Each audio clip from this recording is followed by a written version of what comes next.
d'Scratch, en què els nens han inventat una història, que és una història que passa amb els 5 ordinadors. Al dematí, quan han arribat, primer han pensat cadascun un personatge, després els hem assentat i han pensat la història que passaria amb els 5 ordinadors. Cada grup ha inventat un petit tall i surt un personatge, desapareix de la seva pantalla i aquell mateix personatge apareix en l'altra pantalla.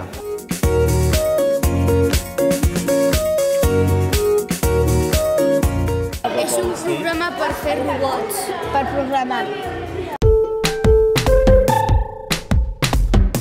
Podem programar llocs i robots. I el que estem fent avui què farà?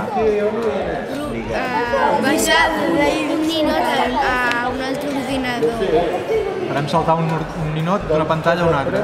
Molt bé. Aquests nens han vingut durant el segon semestre d'aquest curs, han vingut periòdicament, cada 15 dies, als espais d'Audigital.edu a la Universitat de Girona. Llavors hem treballat amb ells tant Scratch com robòtica educativa, com un taller de llegendes de Girona, amb noves tecnologies aplicades perquè aquests nens siguin més creatius, més crítics, treballin en equip, etc.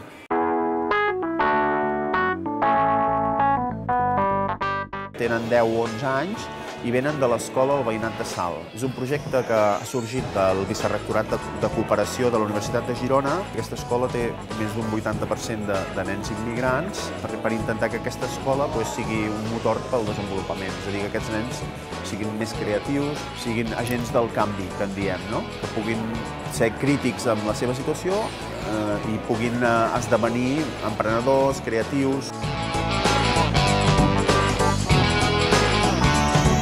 Aquesta escola ens ha impressionat. La veritat és que hem quedat francament sorpresos, no pel nostre projecte, sinó per l'escola en si. Creiem que és una escola molt maca, els professors fan una feina bestial, vull dir que són coses que, desconeguent-ho, ens n'hem adonat compte del paper de les escoles a Catalunya i de la gran tasca que fan els mestres, no?